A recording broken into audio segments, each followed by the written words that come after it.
ഈ കുതിരക്കളിയൊക്കെ നിർത്തണം.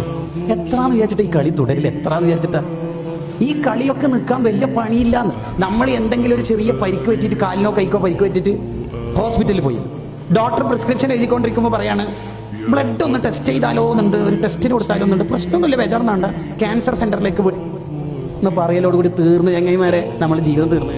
ഇനി നിന്റെ ഒരു ജീവിതത്തിൽ നീ ഇൻസ്റ്റ തുറക്കൂല, നീ യൂട്യൂബ് തുറക്കൂല. എത്ര ദിക്റും സ്വലാത്തും എത്ര നേർച്ച ഉണ്ടാവും, എന്തെല്ലാം ബദരിയത്ത് കുത്തുബിയത്തുണ്ടാവും. തീർന്ന് ക്യാൻസർ എന്നല്ല, ബ്ലഡ് ഒന്ന് ടെസ്റ്റ് ചെയ്താലോ എന്ന് പാർച്ചിലോടുകൂടി തീർന്ന്.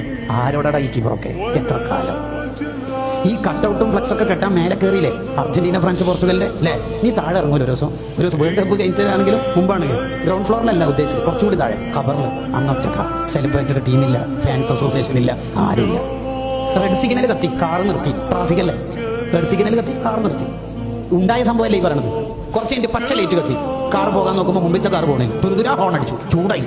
അതിലുണ്ട് ഡോർ തുറന്നിട്ട് മുമ്പിലത്തെ കാറുകാരനോട് ചൂടാൻ വേണ്ടി പോകുമ്പോൾ മൂപ്പരെ കൈ സ്റ്റെയറിംഗിന്റെ മേലുണ്ട്, സീറ്റ് ബെൽറ്റ് അങ്ങനത്തെ തല ചേർന്നിട്ടുണ്ട്, ചുവന്ന പച്ച ലൈറ്റിന്റെ ഇടയിൽ മരിച്ചിട്ടുണ്ട്. ഇത്രയുള്ള കൂട്ടുകാരെ, ഇത്രയുള്ളൂ.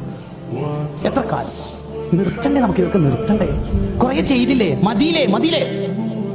നിർത്തണ്ടേ? നമുക്ക് നിർത്തണം, നമുക്കതിന് കഴിയണം. യഥാർത്ഥത്തിൽ നമ്മുടെ ശരീരത്തിലെ മുഴുവൻ അവയവങ്ങളും നമുക്ക് എതിരായിട്ട് സാക്ഷിക്കൂലേ ആഖിറത്തില്?